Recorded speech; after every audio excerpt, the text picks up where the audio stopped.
It has been a long time since I was in this room and made a video. I feel like my knees are gonna get sore because I am just on the floor. So, welcome to another Sunday. This is number 5.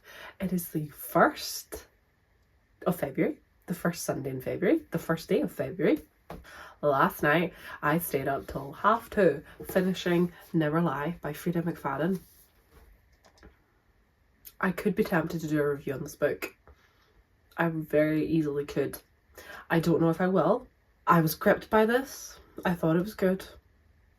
However, my main issue with this book, it's quite short. It's shy of 300 pages. It's 296 pages long. The ending felt incredibly rushed. I read a review last night where someone said, I feel as if 3 different people wrote the beginning, the middle and the end, and I completely agree with that.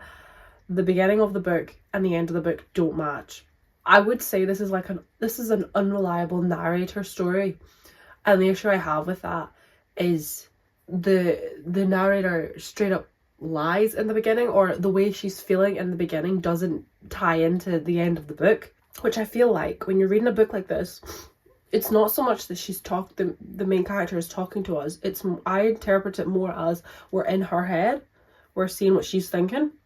So I understand having an unreliable narrator. I quite enjoy those if it's done well, and it's done in a way where actually, oh, the reason she was feeling this way is because of this, and the reason she said that is because of this, and the reason she alluded to this is because of this. Not for her to straight up, like the whole of the first half of the book. So sorry, I'm getting ahead of myself, but the main premise of this story is that there is a newly married couple who have only been married for 6 months. They've only known each other for less than a year, and they are going to view a house, and they get snowed in while they're there. The main character does not feel comfortable in the house from the word go. She's convinced there's someone else in the house with them. Her husband does not believe her. He's like, you're imagining things, you're seeing things, that's not right. You're crazy. The owner of the house originally is a doctor called Adrian Hale, who was a psychiatrist who saw patients in her own home, and she also recorded these sessions like with a tape recorder. So our main character starts listening to these tapes. I'll quickly read the summary to you actually. Newlyweds Trisha and Ethan are searching for the house of their dreams. They think they've found it when they visit the remote manor that once belonged to Dr. Adrian Hale, a renowned psychiatrist who vanished without a trace years ago. But when a violent winter storm traps them at the estate, the house begins to lose its appeal. Stuck inside and growing restless, Trisha stumbles on a collection of audio transcripts from Dr. Hale's sessions with patients. As Trisha listens to the cassette tapes, she learns about the terrifying chain of events leading up to the doctor's mysterious disappearance. With each tape, another shocking piece of the puzzle falls into place, and a web of lies slowly unravels. By the time Trisha reaches the final cassette, the one that reveals the entire horrifying story, it will be too late. I thought the premise of this sounded really good. I maybe will do like a full spoiler review on this book. I thought the premise sounded really good. I was really excited for it. I was enjoying the beginning. We get chapters from Trisha's perspective, we get chapters in the past from Adrian's perspective, and we also get the transcripts of the tapes as our main character Trisha is listening to them. I wanted more tapes. There wasn't enough tapes. I felt like we focused on the past a lot more from Adrian's perspective, and I thought, no, I actually think this would be a lot better if it was done in a way that it was all through the tapes. I think that would have been better. I also felt like the ending just felt very rushed. Things were being revealed and I was like, oh. There was a couple of things that I sort of saw coming.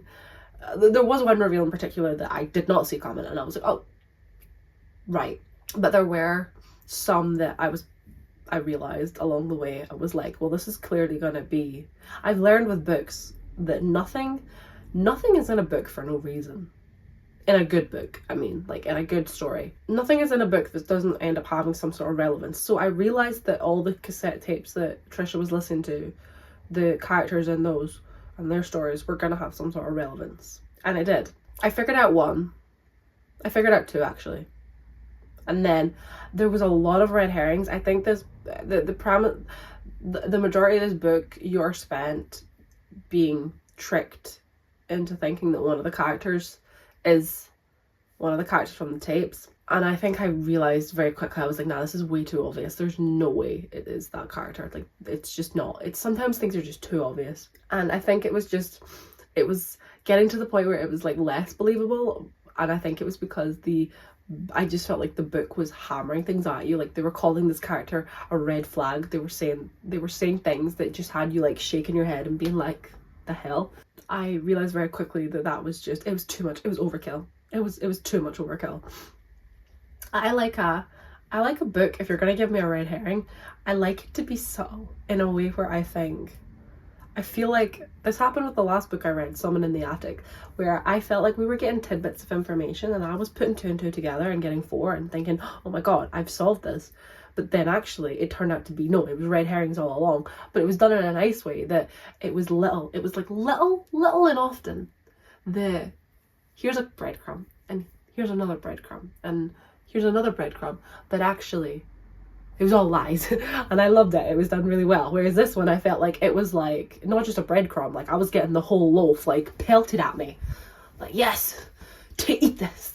Eat it. And then I was like, this is way too much. Like, this is not a red herring anymore. This is just like straight up like, you're trying to mislead me. You're trying to put me off. I rated it 4 stars to begin with when I first finished it, but I think I might bring that down. I might bring it down to 3.5 actually, which I always do that on Goodreads. I can't do like 0.5 or whatever, but I might do a 3.5 because it was better than a 3-star. I just think the ending was very rushed, and I don't like an unhappy ending. I am so snuffly this morning. Oh my gosh. It's not there's an unhappy ending. It's more of an unsatisfied ending. I was annoyed. I was annoyed by all the female characters in this book, I must admit.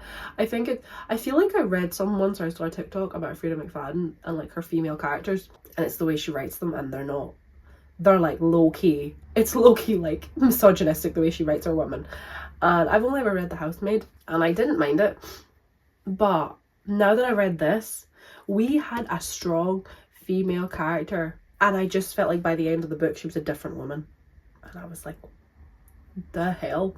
I didn't really like it. I didn't like the way she was portrayed. It honestly felt like someone else picked this book up halfway through, or like 3/4 of the way through the book, picked it up and was like, I'll write the ending for you, because it felt so detached, and it just suddenly, it took this shift, and I think it was supposed to be like really suspenseful, and oh my god, plot twist, you didn't see this coming. And I was like, well, I didn't see it coming, but I'm quite disappointed by it. Like, I wasn't satisfied with the ending at all. I think I thought it was going to be a bit like, a wee bit spookier, not spookier, but like a wee bit more suspenseful. To have it end the way that it did, I wasn't impressed. I wasn't keen on it. So in the end, I think I'll give it 3.5 stars, just because it was not great. But I think that's more just from a perspective of, I've just come off of reading a really good suspenseful mystery, and the reveals in this just weren't great. They weren't good. None of the characters were likable, and I guess that's not the worst thing in the world. I always think if you have unlikable characters, I just don't get it. I did not see the appeal. It was not. And some things were like really dumb as well, that when things came out, it was like, how incompetent were the police throughout the entire, like all of the cases? Because what do you mean the police were that incompetent on like multiple occasions, that they didn't put 2 and 2 together, they didn't check things out? And then obviously as well, when Adrian disappeared, they didn't go over her house with a fine-tooth comb. There was one room in particular that was the cassette tape room that was like hidden. It was behind a secret wall. That was different. You maybe weren't going to find that. That's fine. But there was another bit of the house in particular that I feel like they could have found it. And I feel like they didn't get a sniffer dog into her house to do a little sniff around. Like, I think I found the book very frustrating in the end. I don't like a book where the bad people get away with it. I don't. If you ain't going to send them to jail, kill them. Kill them all, I say. I'm kind of sad as well, because I was on a high in January, like so far this year. Everything I'd read had been 5 stars. And this book has just brought it down. I'm disappointed. I am quite disappointed. Booktok hyped it up so much and was like, this book's amazing. Oh my god.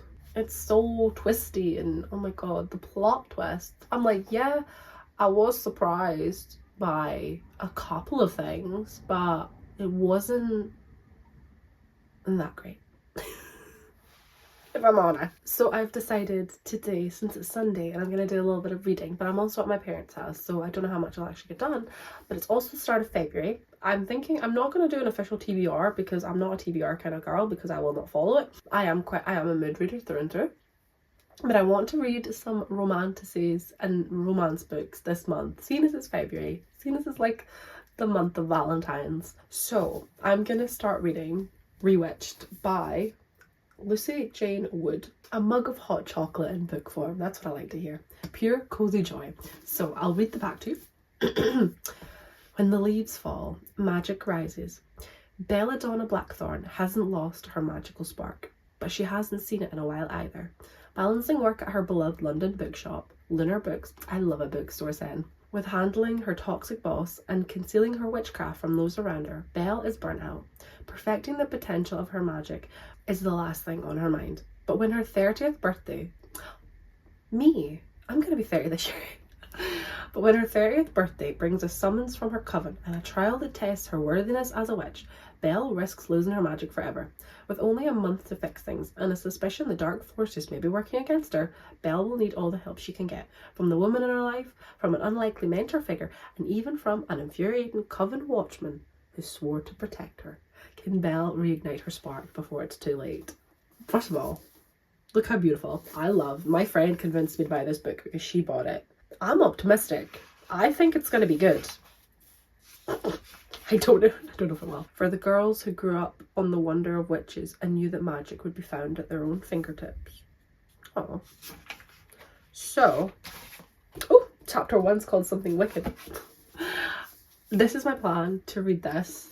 Oh, I love the sprayed edges. I'm a sucker for them. I am. My plan is to read this. I'm hoping that I will actually read these books, because the problem is if I start reading romance, I will read them very slowly. So that is my worry. But anywho, I'm thinking I'm gonna start this, seeing as it's like, it's cute, it's witchy, and I think I'm optimistic. I'm manifesting good thought. This is gonna be this is what I need to get over this, because I'm still mad. I'm actually still mad. So I don't really have any plans today. The weather's not the best, so I don't really know what to do. Much to do about nothing.